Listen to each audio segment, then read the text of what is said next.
I'm Racer's Marshall Pruett. It is Carburation Day, an old-timey term that doesn't really apply in the era of fuel injection and direct fuel injection, but it is Carburation Day at the Indianapolis 500. 2 hours, final practice done. The only thing left to do is go racing on Sunday. We're finally here. Got pit stop competition happening behind us in an hour, hour and a half, something like that, but we got all 33 cars on track.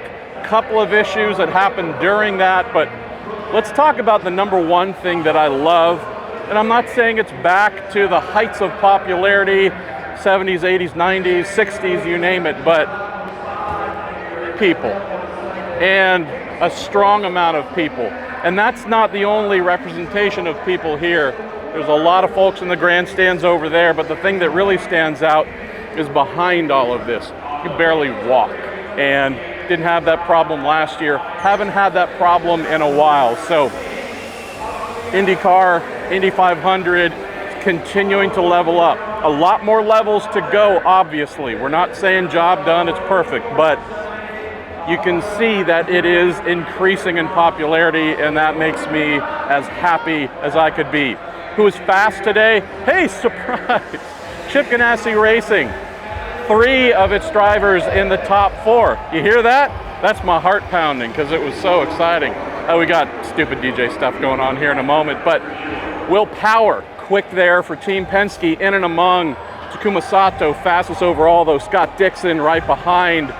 Had some Andretti's in there. Augustine Canapino was super quick for higher. We'll go with Junko's Hollinger Racing, unless I'm making up new names. Tony Kanaan was quick for Arrow McLaren, but I think was around 10th or 11th last time I saw. Admittedly, a little bit of surprise. We didn't see more of his teammates there. This is the real representation of what to look for on race day. I know some folks think about no-toe speeds. That's great if you're able to break away. Mike Hull, managing director, race director type, strategist type on the pit box for Scott Dixon. He thinks we are going to have a breakaway winner, someone late in the race who's able to break away. You obviously need a car that is capable of impressive no-toe speeds. But what do you do for the vast majority of the race before you get to the no-toe scenario? You're in giant packs, which is what we had. So that's why the toe speeds are so important. So looking at the top 4, 3 of those being Ganassi cars. Alex Palou, our pole sitter, was in there too. This Ganassi thing is still looking really, really strong. Other than that, we had Catherine Legg go through some more adversity. Wheel nut fell off. She had to come in. I don't know if her number 44 RLL team has done an actual hot live pit stop. They've definitely done practice stops here where they push the car into the pit box and everybody does their thing, but true actual firing down pit lane, really hot stop and out, I don't know if she's been able to do that yet. Santino Ferrucci, I don't know how many friends he made today. It seemed like if there was hyper aggressive, bordering on dickish moves being made on track, Santino's number 14 Foyt car seemed to be the author of that. After that, we had Devlin DeFrancesco. Ooh, that boy said his prayers this morning. Had a right front tire go down, did not get into the wall. So very, very thankful for him. After that, Ryan Hunter-Ray, the Brian Reinbold Racing Team, gearbox issue, some leaking there that they were not able to immediately fix, and so his session was cut short. But maybe one of the other final takeaways here on Carb Day, normally folks try and use all 2 hours. There are a number of folks who cut short, maybe 90 minutes in, 100 minutes in or so, felt that they got what they needed, were comfortable with their cars, knew that this should be something that's good to go racing with. So only thing to keep in mind is we start the race similar time to when practice was going on here, coming on Sunday. Temperature's supposed to be up a little bit though. It's not cold, it's not crazy hot, but ambient's supposed to come up just a little bit. So keep in mind every team will have to make some engineering adjustments to adapt for slightly hotter and thinner air, maybe a little bit more downforce to keep those tires from blistering. Saw a little bit of that, so not going to be a perfect match for the data taken today to then apply that directly for Sunday and have this be exactly what they had today. So that's part of the big thing that engineers and drivers come up with. How do we adapt? We're going to have to guess exactly what to do on our setup for Sunday and hope that it is spot on. Other than that, Indianapolis, you rock. Midwest, you rock. The amount of love and outpouring for IndyCar, for the drivers, just in general. Spirits are up, continue to be up. Keep hearing that they're getting closer to a ticket sellout. That hasn't happened in quite a while. I don't know if we're going to get all the way to a sellout, but this place that we love so much is strong and getting stronger. This is our annual State of the Union of IndyCar and how it's doing. And haven't been able to say every year that it is good and it is healthy and it is on the rise. And I'm always going to be honest with you, if it isn't, I'm telling you, same caveat, we still got a long way to go to get it back to where it once was. But we have a reason to feel proud about its continuation. It's building and building, and it's all genuinely because of you and because everybody else here. So I'm going to shut up so we can cut to our man Graham Rahal, new driver for Cusick Motorsports and Brian Reinbold Racing. Great insights from him. After that, we speak to his team owner, Don Cusick, to get specific updates about Stefan Wilson and his progress after surgery. And man, we kind of did Don a little dirty. We had the little lavalier clip mic here, which has a little small sender transmitter here. And so the pro tip that you do is instead of feeding the microphone up, you just take this, the little weight of it, and you drop it down your shirt and you let gravity kind of do the work for you. So that's what I do, and I grab it and put it in my pocket, blah, blah, blah. Try and do that with drivers as well. And so clipped it onto Graham right about here, and he had his suit kind of half done around his waist, so he tucked the little transmitter inside there, and I thought it was going to stay right on top.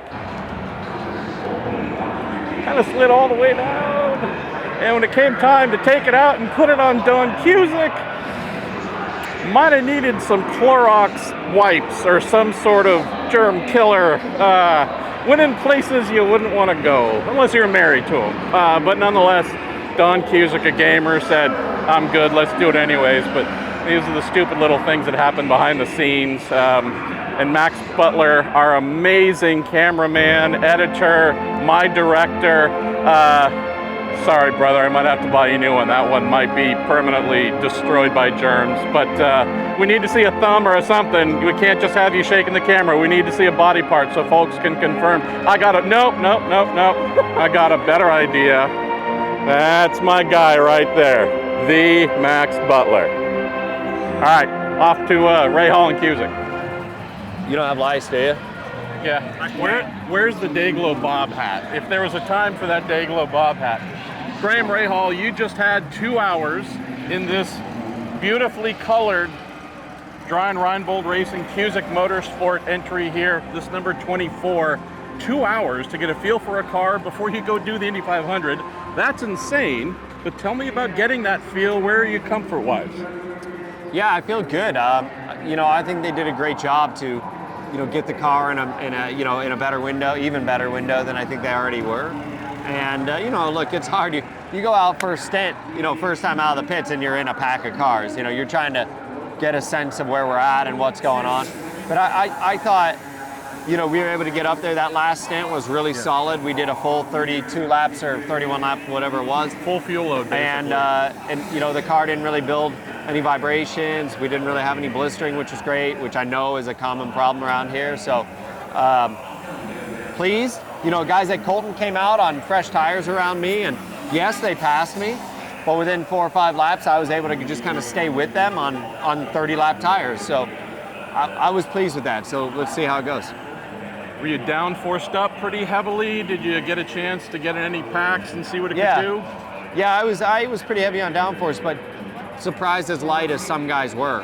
I'd be surprised if they raced that way. I think we took what we thought was going to be race downforce and just, you know, did an ambient check and decreased the wing angle based upon that. I was surprised to see some of these other guys, some even the McLarens with zero wicker on.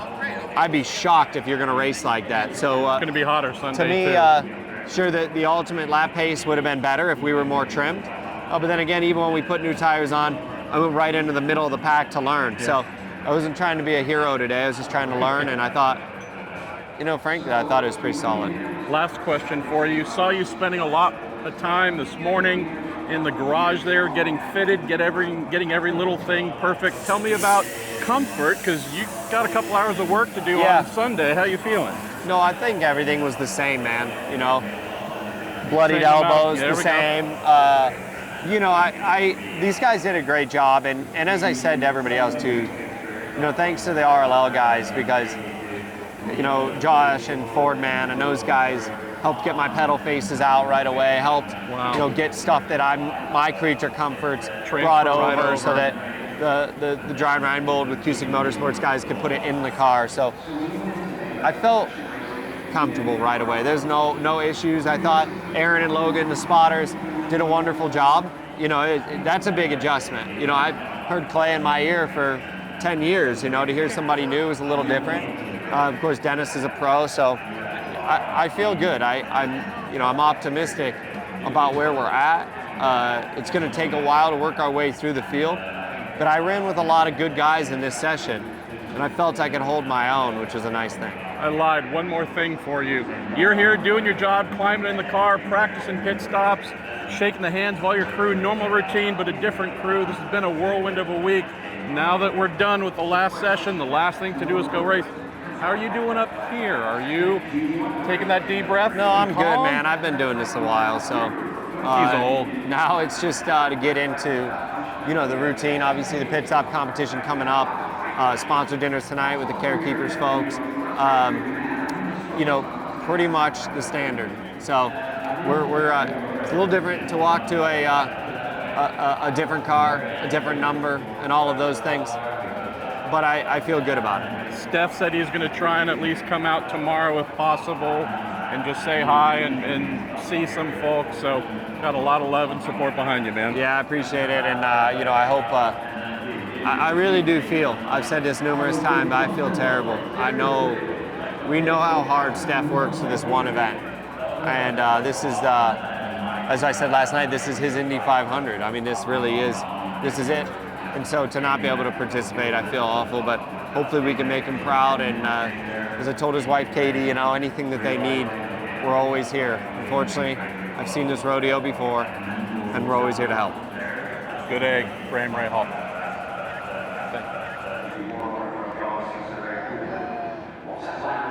Don Cusick, we had you fortunately join us a couple days to tell us about how the repair was going, and a little update on Steph. Just spoke with your new temporary rental driver, Graham Rahal. Want to get a little update on Stefan, our boy Steph Wilson. You've been in the hospital constantly with him. I still need to get back and see him tonight, but tell folks how our guy is doing.